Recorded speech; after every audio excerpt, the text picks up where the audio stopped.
ನಮಸ್ತೆ ವಿದ್ಯಾರ್ಥಿಗಳೇ. ಇತಿಹಾಸ ತರಗತಿಗೆ ತಮ್ಮೆಲ್ಲರಿಗೂ ಸ್ವಾಗತ. ವಿದ್ಯಾರ್ಥಿಗಳೇ, ಕಳೆದ ಒಂದು ತರಗತಿಯಲ್ಲಿ ಮರಾಠ ಪೇಶ್ವೆಗಳ ಬಗ್ಗೆ ಅಧ್ಯಯನ ಮಾಡ್ತಾ ಇದ್ವಿ. ಮರಾಠ ಪೇಶ್ವೆಗಳಲ್ಲಿ ಬಾಲಾಜಿ ವಿಶ್ವನಾಥನ ಬಗ್ಗೆ ನಾವು ಸಂಪೂರ್ಣ ಮಾಹಿತಿಯನ್ನು ತಿಳಿದುಕೊಂಡಿದ್ವಿ. ಮುಂದುವರಿದು ಇವತ್ತಿನ ಒಂದು ತರಗತಿಯಲ್ಲಿ ಬಾಲಾಜಿ ವಿಶ್ವನಾಥನ ನಂತರ ಅವನ ಪುತ್ರನಾದ ಒಂದನೇ ಬಾಜಿರಾಯ ಕ್ರಿಸ್ತಶಕ 1720 1740 ಈತನ ಬಗ್ಗೆ ನಾವು ಈ ತರಗತಿಯಲ್ಲಿ ಅಧ್ಯಯನ ಮಾಡೋಣ. ಬಾಲಾಜಿ ವಿಶ್ವನಾಥನ ನಂತರ ಅವನ ಪುತ್ರನಾದ ಒಂದನೇ ಬಾಜಿರಾಯ ಮರಾಠರ ಪೇಶ್ವೆಯಾದನು. ಇವನು ಮರಾಠ ಪೇಶ್ವೆಗಳಲ್ಲಿ ಅಗ್ರಗಣ್ಯನಾಗಿದ್ದಾನೆ. ಕೇವಲ 19 ವರ್ಷದ ತರುಣನಾಗಿರುವಾಗಲೇ ಪೇಶ್ವೆ ಹುದ್ದೆ ಪಡೆದ ಇವನು ಚಿಕ್ಕಂದಿನಿಂದಲೇ ತನ್ನ ತಂದೆಯ ಮೂಲಕ ಅಂದಿನ ರಾಜಕೀಯ ಪರಿಸ್ಥಿತಿಯ ಅನುಭವ ಪಡೆದಿದ್ದನು. ಇವನು ರಣರಂಗದಲ್ಲಿ ಸಿಡಿಲಮರಿ, ಉತ್ತಮ ರಾಜನೀತಿ ಮುತ್ಸದಿ ಮತ್ತು ಘನಪಂಡಿತನಾಗಿ ಒಂದನೇ ಬಾಜಿರಾಯ ಮಹತ್ವಾಕಾಂಕ್ಷೆಯುಳ್ಳ ಪೇಶ್ವೆಯಾಗಿದ್ದು ಮರಾಠ ಸಾಮ್ರಾಜ್ಯವನ್ನು ವಿಸ್ತರಿಸಲು ಪ್ರಯತ್ನಿಸಿದನು. ಹಾಗಾಗಿ ಬಾಲಾಜಿ ವಿಶ್ವನಾಥನ ನಂತರ ಒಂದನೇ ಬಾಜಿರಾಯ ಸಮರ್ಥ ಆಡಳಿತಗಾರನಾಗಿ, ರಾಜನೀತಿ ನಿಪುಣನಾಗಿ ಮರಾಠ ರಾಜ್ಯವನ್ನು ರಕ್ಷಿಸಿ ತನ್ನ ಸ್ಥಾನಮಾನಗಳನ್ನು ಭದ್ರಪಡಿಸಿಕೊಂಡು ಕೇವಲ 19 ವರ್ಷದ ತರುಣನಿರುವಾಗಲೇ ಪೇಶ್ವೆ ಹುದ್ದೆಯನ್ನು ಅಲಂಕರಿಸಿ ತಂದೆಯ ಒಂದು ಅಂದಿನ ರಾಜಕೀಯ ಪರಿಸ್ಥಿತಿಯ ಅನುಭವ ಪಡೆದುಕೊಂಡು ರಣರಂಗದಲ್ಲಿ ಉತ್ತಮ ಆಳ್ವಿಕೆಯನ್ನು ಮಾಡುವುದರ ಜೊತೆಗೆ ಹೆಗ್ಗಳಿಕೆಗೆ ಪಾತ್ರನಾಗಿದ್ದಾನೆ ಎನ್ನಬಹುದು. ಹಾಗಾಗಿ ಈತನು ತನ್ನದೇ ಆದಂತಹ ರೀತಿಯಲ್ಲಿ ಹಲವು ಸಾಧನೆಗಳನ್ನು ಕೈಗೊಂಡಿರ್ತಕ್ಕಂಥದ್ದನ್ನು ನಾವು ನೋಡ್ತಾ ಹೋಗ್ಬೋದು. ಹಾಗಾದರೆ ಒಂದನೇ ಬಾಜಿರಾಯನ ಸಾಧನೆಗಳೇನು? ಈತ ಯಾವ ರೀತಿಯ ಸಾಧನೆಗಳನ್ನು ಕೈಗೊಂಡಿದ್ದಾನೆ? ಮರಾಠ ಪೇಶ್ವೆಯಾಗಿ ಈತ ತನ್ನ ಸ್ಥಾನಮಾನವನ್ನು ಭದ್ರಪಡಿಸಿಕೊಂಡು ಹಲವು ರೀತಿಯ ಸಾಧನೆಗಳನ್ನು ಕೈಗೊಂಡಿದ್ದಾನೆ. ಈತನ ಸಾಧನೆಗಳನ್ನು ನಾವು ಒಂದೊಂದಾಗಿ ಈ ಒಂದು ತರಗತಿಯಲ್ಲಿ ಅಧ್ಯಯನ ಮಾಡ್ತಾ ಹೋಗೋಣ.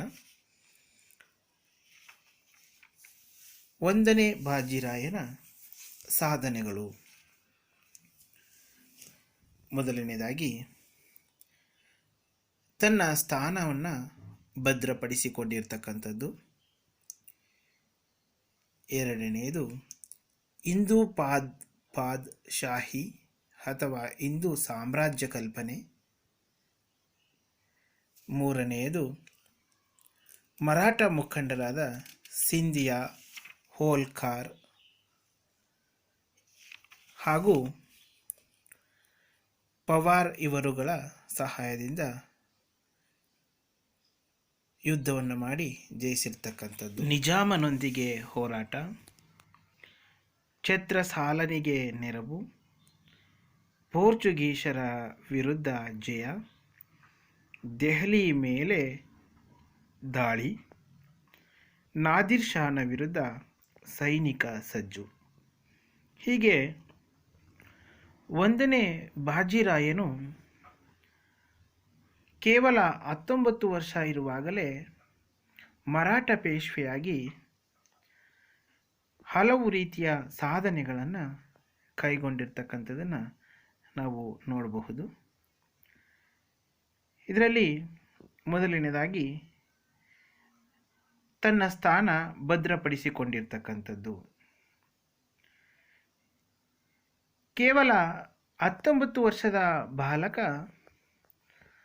ಮರಾಠ ಪೇಶ್ವೆಯಾದುದು ಹಲವು ಮರಾಠ ನಾಯಕರಿಗೆ ಅತೃಪ್ತಿ ನೀಡಿತು. ಮಲ್ಲಾರಿ ರಾವ್ ಹೋಲ್ಕರ್, ಜಿಮ್ನಾಜಿ ಅಪ್ಪರ್, ಶ್ರೀಪತಿ ರಾವ್, ಪತ್ತೆ ಸಿಂಗ್ ಬೋನ್ಸಲೆ ಮುಂತಾದ ಮರಾಠ ನಾಯಕರು ಬಾಜಿರಾಯನನ್ನು ವಿರೋಧಿಸಿದರು. ಇತ್ತ ಹೈದರಾಬಾದಿನ ನಿಜಾಮ ಆಂತರಿಕ ಕಲಹ ಸೃಷ್ಟಿಸಲು ಪ್ರಯತ್ನಿಸುತ್ತಿದ್ದನು. ಮತ್ತೊಂದೆಡೆ ಕೊಲ್ಲಾಪುರದ ಸಂಭೋಜಿಯ ವಿರೋಧ ಆಯಿತು. ಹೀಗೆ ತನ್ನನ್ನು ಸುತ್ತುವರಿದಿದ್ದ ಸಮಸ್ಯೆಗಳನ್ನು ತನ್ನ ಆಕರ್ಷಕ ವ್ಯಕ್ತಿತ್ವ ಮತ್ತು ದೃಢ ನಿಲುವುಗಳ ಮೂಲಕ ಸರಿಪಡಿಸಿಕೊಂಡು ತನ್ನ ಸ್ಥಾನವನ್ನು ಭದ್ರಪಡಿಸಿಕೊಂಡಿದ್ದುದೇ ಬಾಜಿರಾಯನ ಮೊದಲನೇ ಸಾಧನೆಯಾಗಿದೆ. ಇನ್ನು ಎರಡನೆಯದಾಗಿ ಮರಾಠ ಮುಖಂಡರಾದ ಸಿಂಧಿಯಾ, ಹೋಲ್ಕರ್, ಪವಾರ್ ಇವರುಗಳ ಸಹಾಯದಿಂದ ಕ್ರಿಸ್ತಶಕ 1723 ಮತ್ತು 24ರಲ್ಲಿ ಮುಘಲರ ವಶದಲ್ಲಿದ್ದ ನರ್ಮದಾ ನದಿ ಉತ್ತರ ಭಾಗದ ಖಾಂದೇಶ್ ಮತ್ತು ಮಾಳ್ವಗಳನ್ನು ವಶಪಡಿಸಿಕೊಂಡನು. ಆನಂತರ ಗುಜರಾತನ್ನು ಈತನು ಜಯಿಸಿದನು ಎನ್ನಬಹುದು. ಇನ್ನು ಹಿಂದೂ ಸಾಮ್ರಾಜ್ಯದ ಕಲ್ಪನೆ ಅಥವಾ ಹಿಂದೂ ಪಾದ್ಶಾಹಿ ಇದು 1ನೇ ಬಾಜಿರಾಯನ ಗಮನಾರ್ಹ ಸಾಧನೆಯಾಗಿದೆ. ಮುಘಲರ ಅಧೀನತೆ ಕಿತ್ತೊಗೆದು ಮರಾಠ ಸಾಮ್ರಾಜ್ಯ ದೆಹಲಿಯವರೆಗೆ ವಿಸ್ತರಿಸುವಂತೆ ಮಾಡುವ ಮಹತ್ವಾಕಾಂಕ್ಷೆ ಬಾಜಿರಾಯನಿಗಿತ್ತು. ಮುರಿದು ಬೀಳುತ್ತಿರುವ ಮರದ ಕಾಂಡವನ್ನೇ ಕಡಿದು ಹಾಕೋಣ, ಆಗ ಉಳಿದ ಶಾಖೆಗಳು ತನ್ನಷ್ಟಕ್ಕೆ ತಾನೇ ಮುರಿದು ಬೀಳುತ್ತವೆ ಎಂದು ಸಾಹುವಿಗೆ ತನ್ನ ಮಹತ್ವಾಕಾಂಕ್ಷೆಯನ್ನು ತಿಳಿಸಿದನು. ಹಿಂದೂ ರಾಜರಲ್ಲಿ ಹಿಂದೂ ಸಾಮ್ರಾಜ್ಯದ ಕಲ್ಪನೆಯನ್ನು ಬಿತ್ತಿದನು. ಇದರಿಂದಾಗಿ ರಜಪೂತರಾದಿಯಾಗಿ ಎಲ್ಲ ಹಿಂದೂಗಳು ದೆಹಲಿ ಬದಲು ಸತಾರ ನೋಡುವಂತಾಯಿತು. ಈ ಕಲ್ಪನೆಯ ರೂವಾರಿ 1ನೇ ಬಾಜಿರಾಯ. ಇದರ ಪರಿಣಾಮವಾಗಿ ನಾಗಪುರದ ರಘುಜಿ ಬೋನ್ಸಲೆ, ಬರೋಡಾದ ಪಿಲ್ಲಾಜಿ ಗಾಯಕ್ವಾಡ, ಇಂದೋರ್ನ ಮುಲ್ಲಾರಿರಾವ್ ಹೋಲ್ಕರ್, ಗ್ವಾಲಿಯರ್ನ ರಾಣೋಜಿ ಸಿಂಧಿಯಾ ಮುಂತಾದವರು ಹಿಂದೂ ಸಾಮ್ರಾಜ್ಯದ ಕಲ್ಪನೆಯಿಂದ ಆಕರ್ಷಿತರಾದರು. ಮಾಳ್ವಾ, ಗುಜರಾತ್, ಬುಂದೇಲ್ಖಂಡದ ರಜಪೂತರು ಮರಾಠ ಒಕ್ಕೂಟಕ್ಕೆ ಸೇರ್ಪಡೆಯಾದರು. ರಾಜ ಜೈಸಿಂಗ್ ಕೆಲವು ಯುದ್ಧಗಳಲ್ಲಿ ತಟಸ್ಥನಾದನು. ಪರಸ್ಪರ ವಿರೋಧಿಗಳಾಗಿದ್ದ ಮರಾಠರಲ್ಲಿ ಸ್ನೇಹ ಬೆಳೆಯಿತು.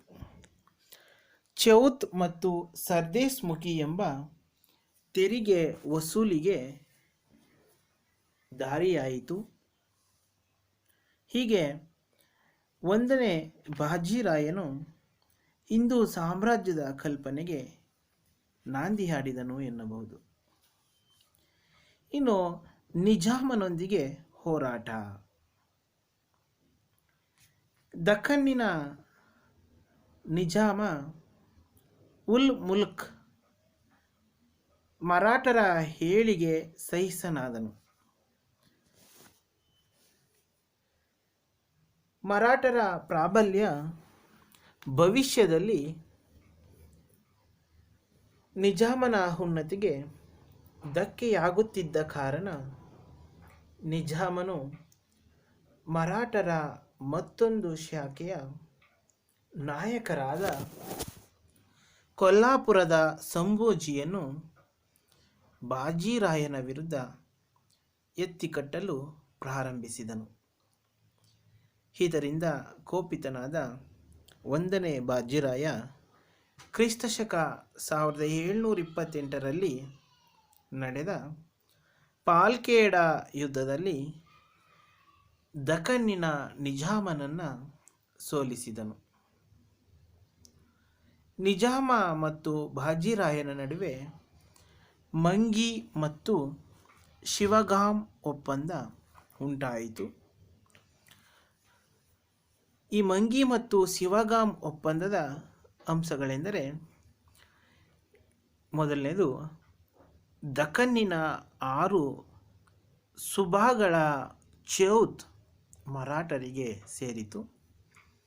2, ಮರಾಠ ಚಟುವಟಿಕೆಯಲ್ಲಿ ನಿಜಾಮ ಭಾಗವಹಿಸುವಂತಿಲ್ಲ.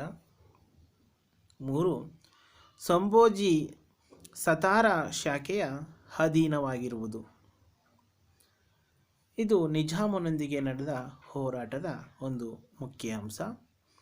ಇನ್ನು 5ನೇದು, ಛತ್ರಸಾಲನಿಗೆ ನೆರವು. ಕ್ರಿಸ್ತಶಕ 1729ರಲ್ಲಿ ಬುಂದೇಲ್ಖಂಡದ ಛತ್ರಸಾಲ ಮುಘಲರೊಡನೆ ಹೋರಾಡುವಾಗ 1ನೇ ಬಾಜಿರಾಯ ಛತ್ರಸಾಲನಿಗೆ ಸೈನಿಕ ನೆರವು ನೀಡಿದನು ಎನ್ನಬಹುದು.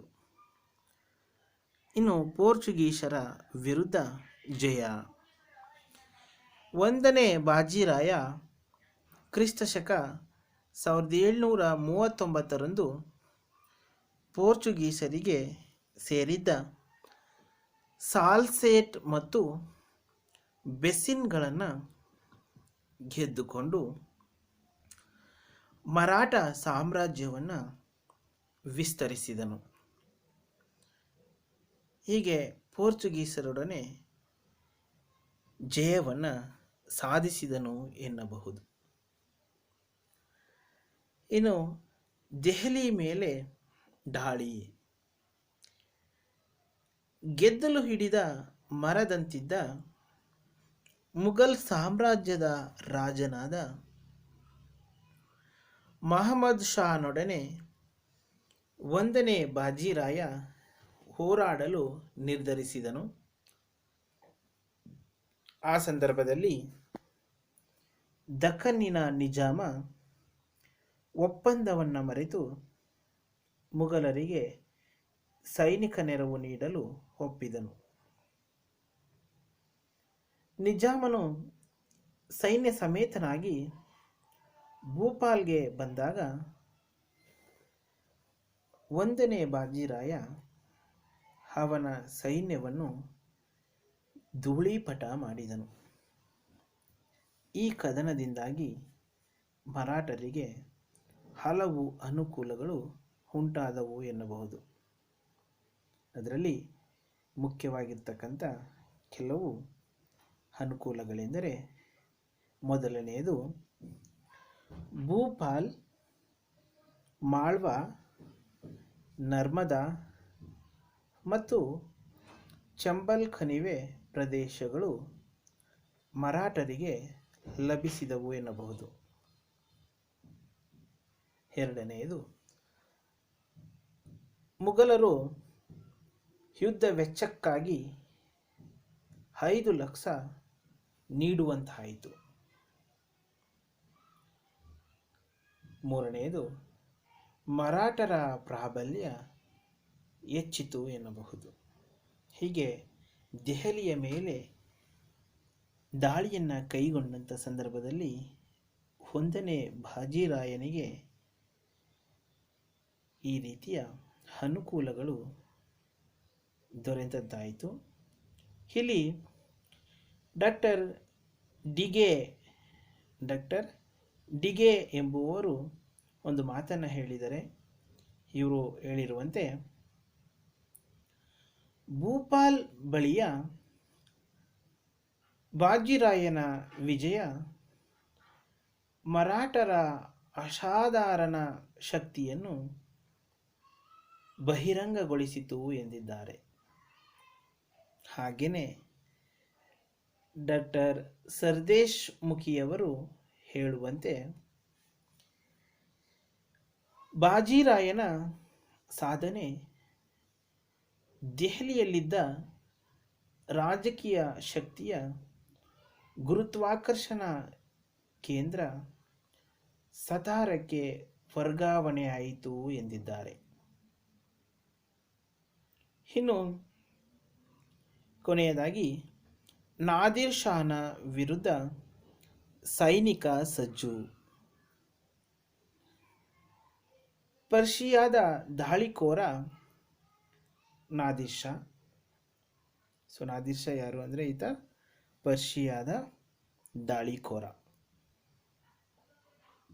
ಈ ನಾದಿರ್ ಶಾ ದೆಹಲಿ ಆಕ್ರಮಿಸಲು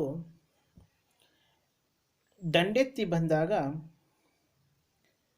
1ನೇ ಬಾಜಿರಾಯ ಅಕ್ಕಪಕ್ಕದ ಮುಸ್ಲಿಂ ದೊರೆಗಳೊಡನೆ ಇದ್ದಂತಹ ಹಳೆಯ ದ್ವೇಷವನ್ನೆಲ್ಲ ಬದಿಗೊತ್ತಿ ಎಲ್ಲರೊಡಗೂಡಿ ದಾಳಿಕೋರರನ್ನು ಹಿಮ್ಮೆಟ್ಟಿಸಲು ಸಜ್ಜಾದನು.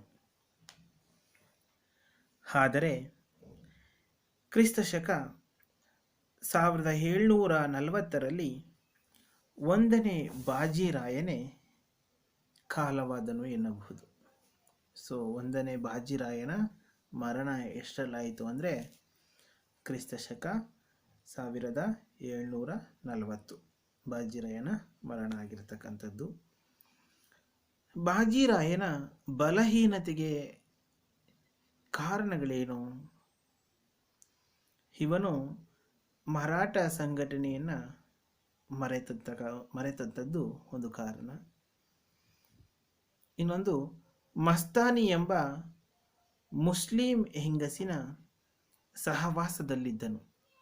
1ನೇ ಬಾಜಿರಾಯ ಮಸ್ತಾನಿ ಅಂತಕ್ಕಂಥ ಒಬ್ಬ ಮುಸ್ಲಿಂ ಹೆಂಗಸಿನ ಸಹವಾಸದಲ್ಲಿ ಇದ್ದನು.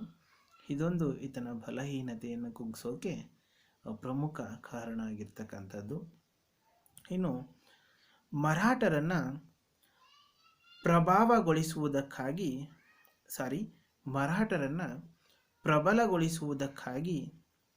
ಇತರ ಜನಾಂಗವನ್ನು 1ನೇ ಬಾಜಿರಾಯ ಮರೆತನು ಅಂತಕ್ಕಂಥದ್ದು. ಹೀಗಾಗಿ ಈತ ಬಲಹೀನತೆಯನ್ನು ಹೊಂದಿದನು ಎಂದು ತಿಳಿದು ಬರುತ್ತದೆ. ಇಲ್ಲಿ ಡಾಕ್ಟರ್ ಸಿಂಗ್ ಅಂತಕ್ಕಂಥವರು ಒಂದು ಮಾತನ್ನು ಹೇಳಿದರೆ, ಬಾಜಿರಾಯನ ಅಭ್ಯುದಯ ಕ್ಷೀಣಿಸಿತು ಎಂದಿದ್ದಾರೆ. ಇನ್ನು ಈತನ ವ್ಯಕ್ತಿತ್ವವನ್ನು ನಾವು ನೋಡೋದಾದರೆ, ಮರಾಠ ಪೇಶ್ವೆಗಳಲ್ಲಿ ಅಪ್ರತಿಮ ವೀರ 1ನೇ ಬಾಜಿರಾಯ. ಈತನು ಅನೇಕ ಸಮಸ್ಯೆಗಳ ನಡುವೆಯೂ ಅವಕಾಶವನ್ನು ಜಾಣತನದಿಂದ ಉಪಯೋಗಿಸಿಕೊಂಡ ಚತುರ ನಾಯಕ. ಹಲವಾರು ಸಮಸ್ಯೆಗಳ ನಡುವೆ ಉತ್ತಮ ಅವಕಾಶವನ್ನು ತನ್ನ ಒಂದು ಯುಕ್ತಿಯಿಂದ ಉಪಯೋಗಿಸಿಕೊಂಡು ಮರಾಠ ಪೇಶ್ವೆಗಳಲ್ಲಿ ತನ್ನದೇ ಆದಂತಹ ಹೆಸರನ್ನು ಈತ ಸೃಷ್ಟಿಸಿದ್ದಾನೆ. ಮರಾಠರಲ್ಲಿ ಐಕ್ಯತೆಯನ್ನು ಮೂಡಿಸಿ ಶಿವಾಜಿಯ ನಂತರ ಎರಡನೇ ಶಿವಾಜಿ ಎಂಬ ಕೀರ್ತಿಯನ್ನು ಗಳಿಸಿದವನು ಈ 1ನೇ ಬಾಜಿರಾಯ. ಜೆ.ಡಬ್ಲ್ಯೂ. ಸರ್ಕಾರ್ರವರು ಹೇಳಿರುವಂತೆ, ಜೆ.ಡಬ್ಲ್ಯೂ. ಸರ್ಕಾರ್ರವರ ಪ್ರಕಾರ ರಚನಾತ್ಮಕ ದೃಷ್ಟಿಕೋನ 1ನೇ ಬಾಜಿರಾಯನಲ್ಲಿತ್ತು. ತನ್ನ ತಂದೆ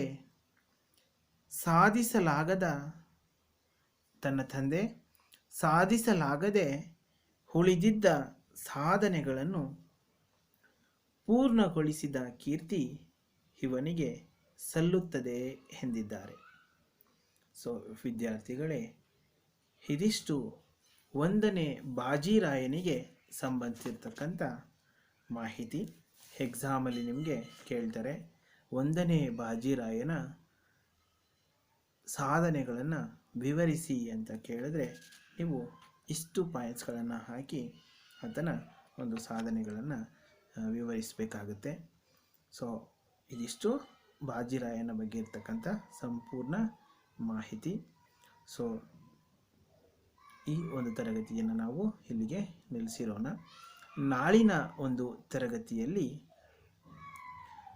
1ನೇ ಬಾಜಿರಾಯನ ಮರಣದ ನಂತರ ಬಾಲಾಜಿ ಬಾಜಿರಾಯನ ಬಗ್ಗೆ ನಾಳಿನ ತರಗತಿಯಲ್ಲಿ ತಿಳಿದುಕೊಳ್ಳೋಣ.